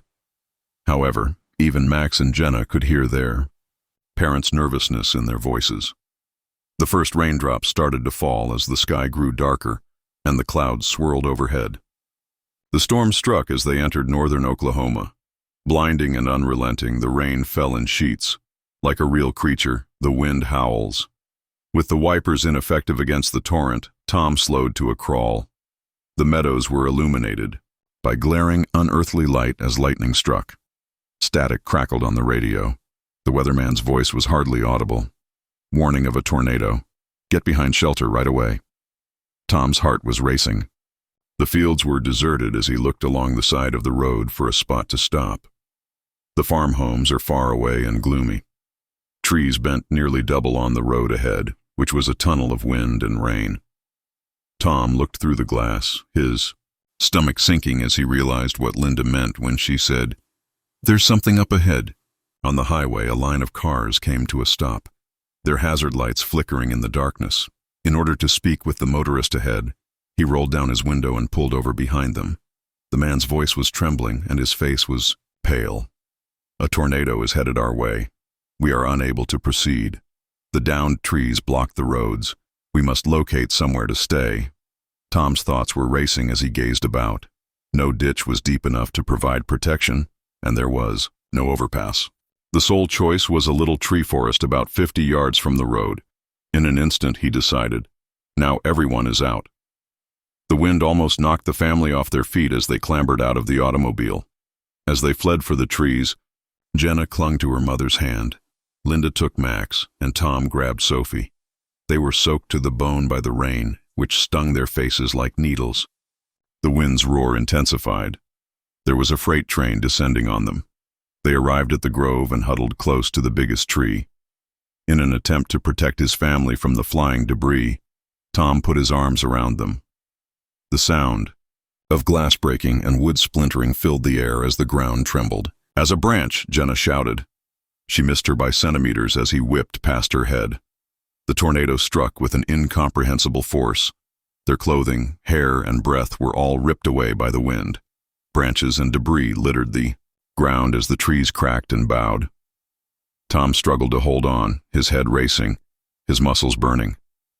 Occupied by a single thought: protect them.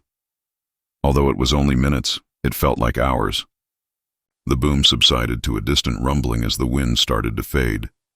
The air became unexpectedly silent when the rain slackened. Blinking against the blood and filth on his cheeks, Tom opened his eyes. His family was unharmed, albeit rattled. They staggered back toward the street. In the dim light, the destruction was shown. Trees were uprooted, cars were overturned, and electricity lines were brought down. The Suburban was gone, carried away by the storm. Other families emerged from the ruins, their faces pallid and shocked. The ensuing hours were a haze of uncertainty and mayhem. When emergency personnel came, they combed through the wreckage in an effort to find survivors. After being brought to a neighboring shelter, the Millers cuddled together, thankful for their survival. They discovered that the tornado, which was an EF4 and one of the strongest in recent memory, left miles of devastation in its wake. The family found it difficult to comprehend what had transpired in the days that followed. The children experienced nightmares, waking up in the middle of the night to the sound of rain and wind. Tom held himself responsible for placing his family in risk by delaying his departure. Although Linda made an effort to comfort him, the storm's memories still plagued her. Their sense of security was shattered as they returned home after their summer vacation was cut short. They were altered by the encounter, leaving both apparent and invisible scars. They grew more watchful, more appreciative of nature's strength, and more appreciative of just being together. Once fearless, Jenna became deeply afraid of storms. Max read as much as he could about tornadoes and how to withstand them, since he grew fixated on weather patterns. The youngest, Sophie, sketched images of the storm, swirling winds and dark clouds. Her family gathered together, under a tree together. Although they both battled the trauma, Tom and Linda tried their hardest to aid in their kids' recovery. Tom shared his experience with others who had experienced the same dread by going to support groups for survivors. Linda helped people who had lost everything in the hurricane by volunteering at the local Red Cross. In their community, the Miller's story served as a warning, a reminder of how easily things may change in life and how flimsy safety is. They urged others to appreciate the force of nature and to never take the road for granted as they shared their story with anyone who would listen. If you've ever been on the open road during a storm, confidence can swiftly give way to fear if you have ever experienced the unbridled, primitive fear of nature. There is freedom on the road. However, it's also a location where you're powerless over uncontrollable forces. Thus, keep the Millers in mind the next time you spot storm clouds building in the distance. Have faith in your intuition. Look for cover, and never undervalue the wind's strength. If you've ever survived a natural disaster while traveling, please share your tale in the comments section below. Someone else may use your experience as a caution to keep safe. For more factual stories that will keep you on your toes, don't forget to subscribe to the Verified Fears Horror Stories channel. Be careful out there, and keep in mind that sometimes the threats you can't escape are the most terrible. Now let's move on to the 10th story, a real story that will cause you to wonder about what you see in the dark and how a single brief meeting on the highway may leave a lasting impression. Jack had driven a semi for the majority of his adult life, traveling the long highways that cut across the Midwest of the United States. During those long, lonely hauls, he was accustomed to the loneliness of the open road, the boundless horizons, and the way the world seemed to shrink to the brightness of his headlights. The familiar crackling of the late-night radio, the steady hum of the engine, and the dependable rhythm of the mile markers had always given him a sense of security. Other drivers had told him many tales of eerie sights, phantom hitchhikers, enigmatic lights, and strange individuals they had seen while driving, caught a glimpse in the fog. However, Jack was a pragmatic individual who was not much swayed by otherworldly stories, until he saw something one fall night that would haunt him for years to come. Jack was transporting a shipment from Kansas City to Denver in late October. The fields on either side of the roadway had already been bared by the harvest. The air was clear, and with the exception of a small moon, the sky was clear. In an attempt to have a good time through the night, Jack had left the city after sunset. As the miles passed, he found himself humming along to the radio, drinking coffee, and slipping into the comfortable calm of night driving on the nearly empty highway. At around midnight, Jack came to an old overpass that he had traversed innumerable times. He noticed a man standing still at the railing as his headlights swept up the embankment. Just a woman, silhouetted against the darkness. Her hair was loose and blew gently in the breeze, and she wore a long, dark coat. Jack's initial response was worry. Was she stuck somewhere? Was there someone she was waiting for? He looked up for a better view and slowed as he went under the bridge. Their eyes locked for a moment, her face white in the moonlight, her gaze steady and far away. Jack experienced an unexplained chill, a sensation of melancholy and uneasiness. Half expecting to see her wave or move, he checked his mirrors as he continued driving, but she stayed motionless, watching the road below. She was probably just a traveler looking for a ride, or maybe someone from a nearby farm, Jack told himself as he attempted to get rid of the weird feeling. However, he couldn't stop thinking about her as the night went on. With the darkness encroaching on all sides, the road ahead appeared more deserted than usual. About an hour later, he was shocked to see her again as he passed another overpass. The same posture, the same coat, the same aloof gaze. Jack felt his heart pounding this time. Given that he hadn't seen any cars go by or any side roads that would have enabled her to arrive there before him, he was certain she couldn't have made it there before him. Jack was feeling tense, right now. He continued to scan the roadside, looking in his mirrors, half expecting to see her again. Every overpass became a source of fear, despite his best efforts to concentrate on the drive. Sometimes they were empty, but sometimes impossibly. He would always see her in the same location. Observing. It made less sense the more he tried to explain what he was seeing. After too many hours on the road, he questioned whether he was simply tired or if his mind was deceiving him. Jack was rattled and tired by the time the first rays of dawn appeared on the horizon. He entered a truck stop. His hands shaking, he poured himself a cup of coffee on the outskirts of a little town. The vision of the woman on the overpass would not go away, despite his best efforts to talk himself out of his panic. He asked a few other drivers if they had ever noticed anything odd when driving along that particular section of the highway. "You saw her too, didn't you?" said one of them, a weathered-faced elderly man, after he nodded slowly. He clarified that other cars had reported seeing a woman on the overpasses along that route over the years, but she was always by herself, and always at night. Some thought she had anything to do with a story from decades ago. A local woman who waited for someone who never came back for years. Her tale has been incorporated into regional folklore. Others believed that she was only a figure who appeared to those who were traveling alone and represented sadness or longing. Jack had an obsession with figuring out why. He combed through internet forums, looked for old newspaper stories, and listened to every trucker rumor he could find. Although the stories differed, the details were consistently uncannily alike. Always at night, always on the overpass, a single woman. Her presence left drivers feeling sad or uneasy for a while. Nobody was certain of her identity or the reason behind her appearance. However, the experiences always had an impact. Even after Jack completed after making the delivery and going home, he was plagued by the memories of that evening. In order to avoid the overpasses, he started taking longer routes and avoiding that section of the roadway.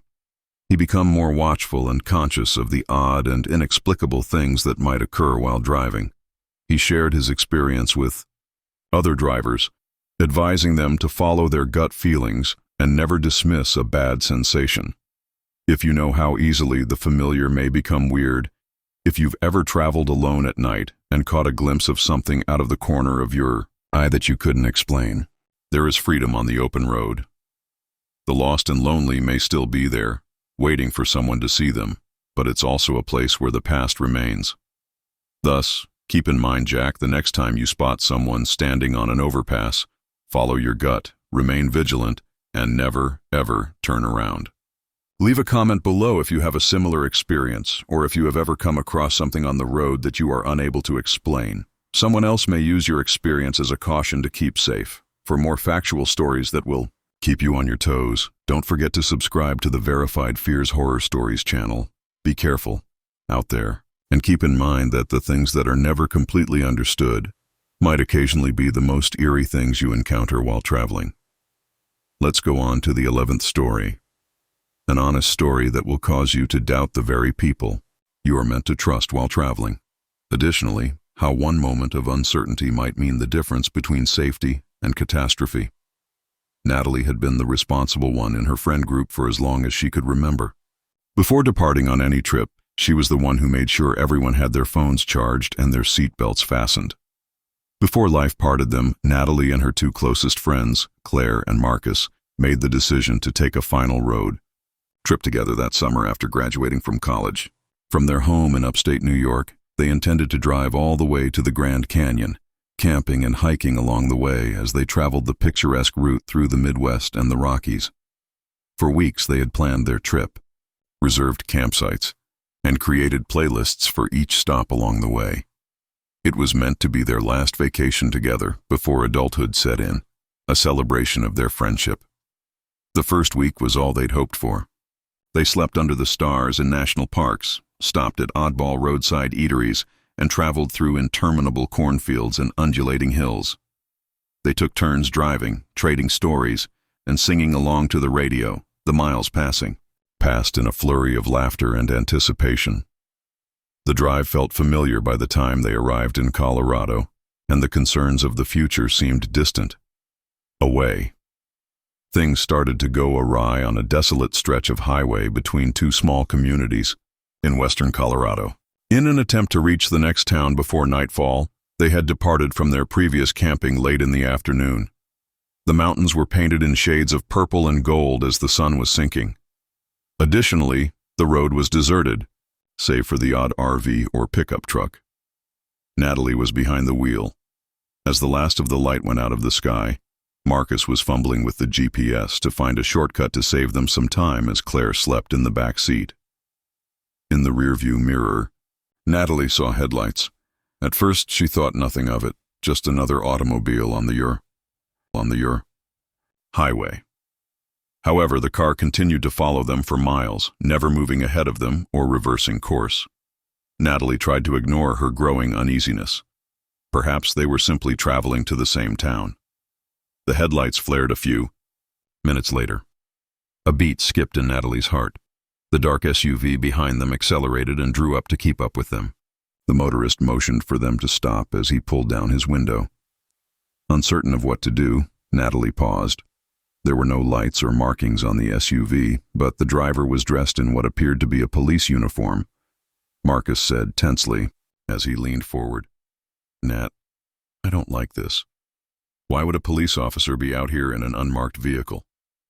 Natalie's thoughts whirled.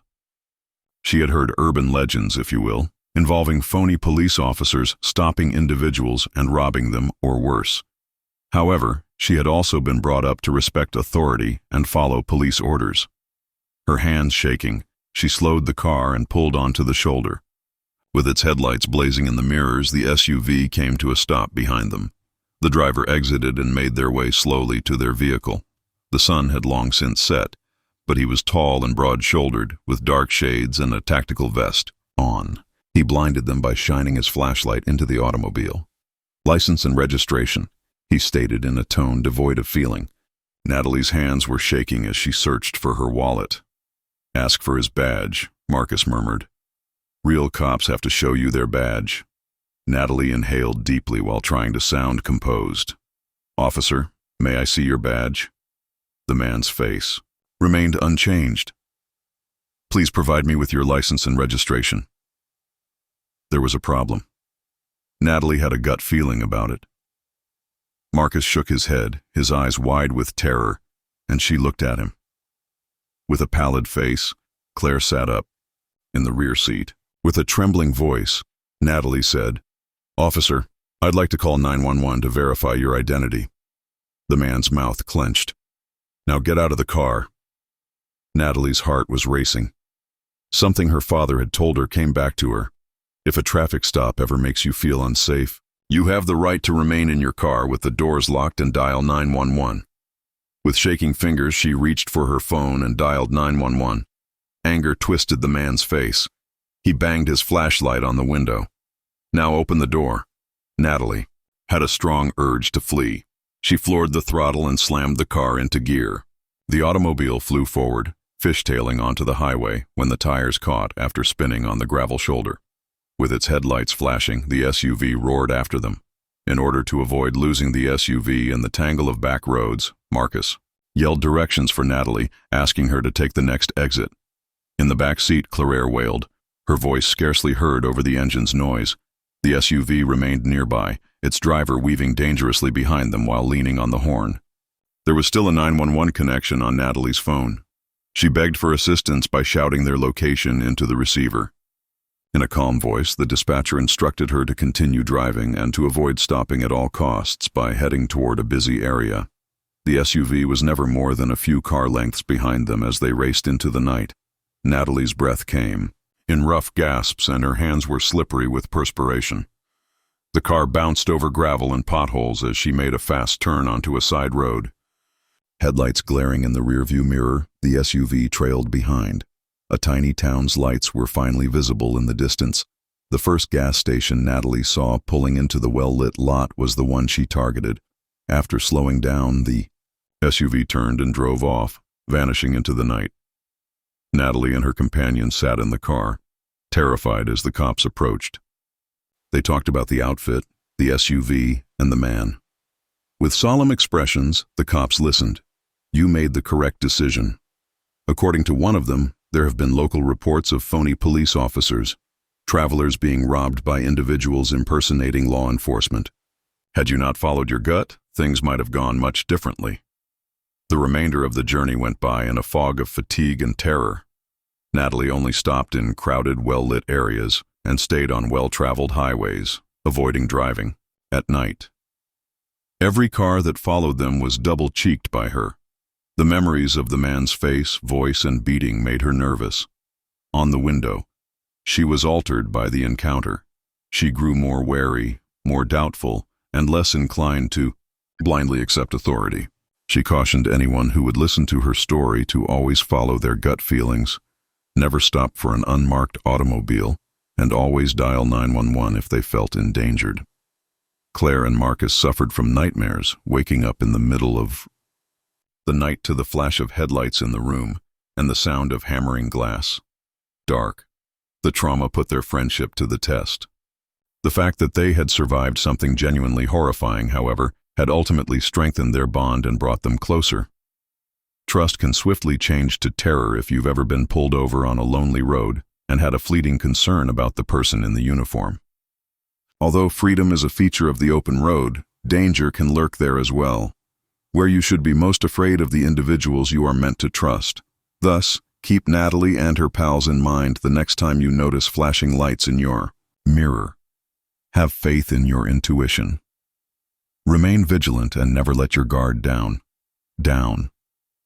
Please share your tale in the comment section below if you have ever been intimidated by someone you believed you could trust. Someone else may use your experience as a caution to keep safe. For more factual stories that will keep you on your toes, don't forget to subscribe to the Verified Fears Horror Stories channel. Be careful out there. And keep in mind that the threats that wear badges can occasionally be the most frightening.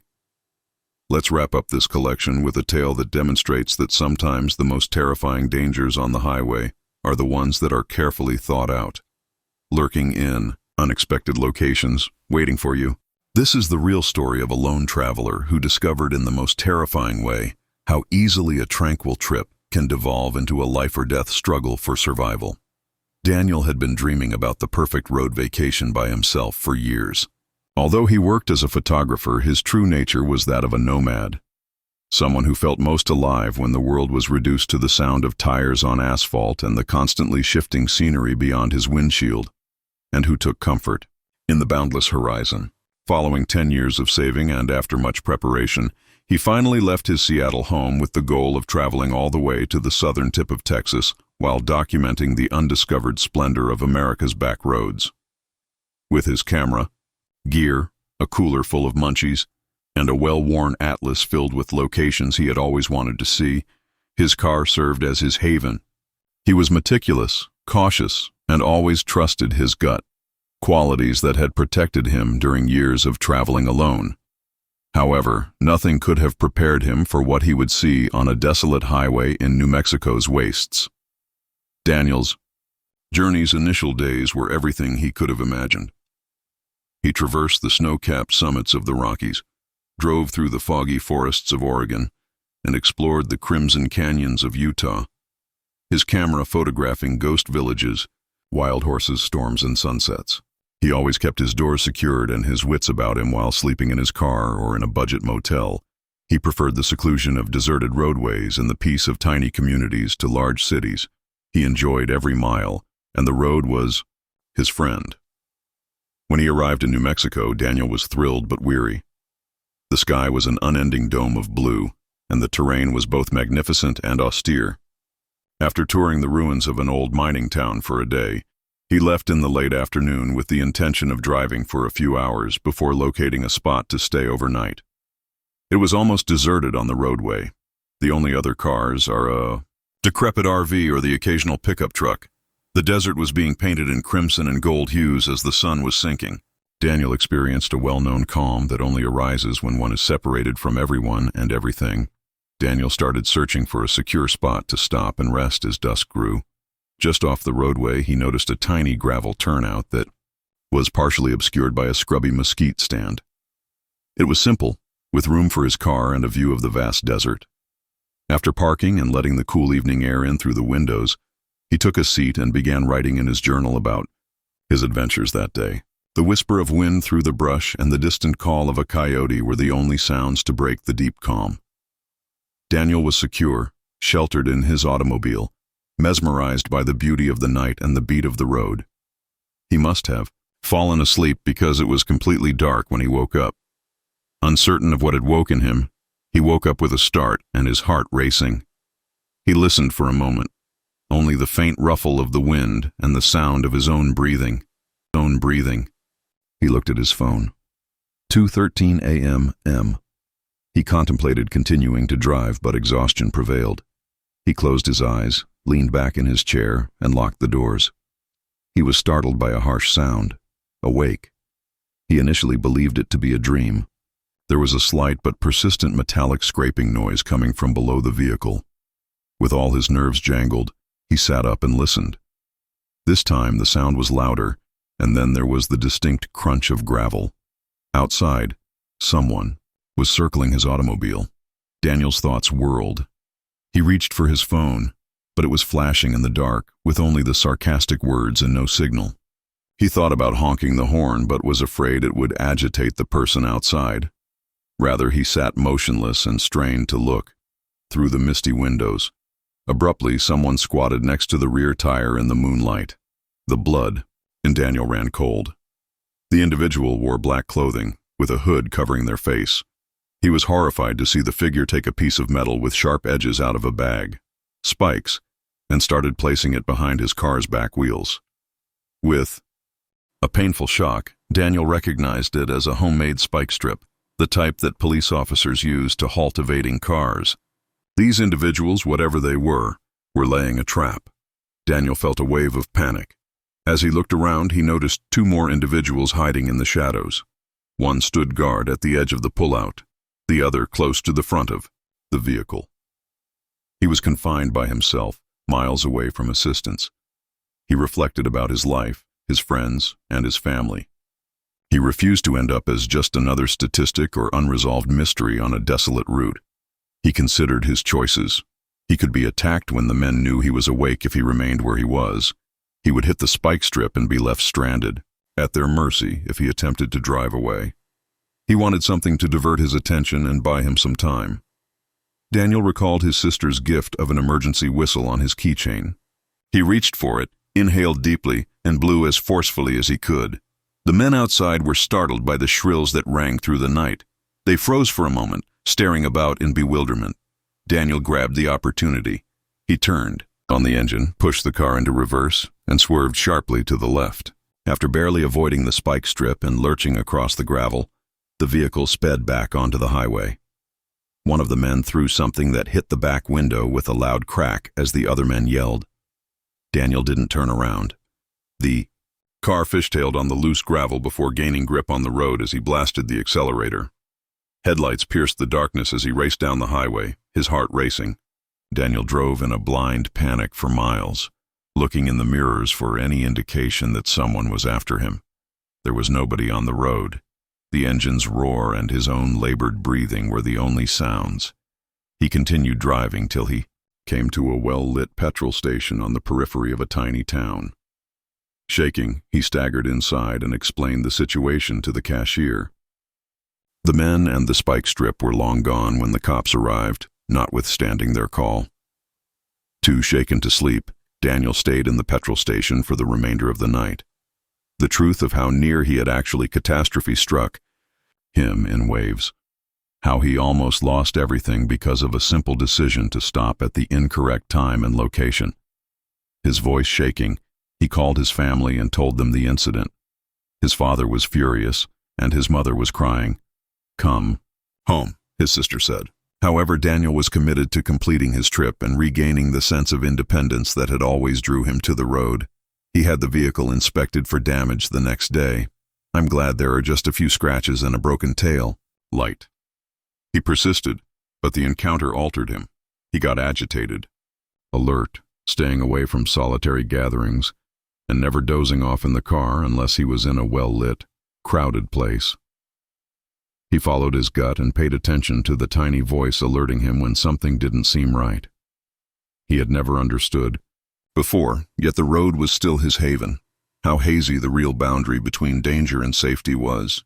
Daniel turned his incident into a warning, which he shared with other travelers in online forums, truck stop coffee shops, and campsite coffee shops.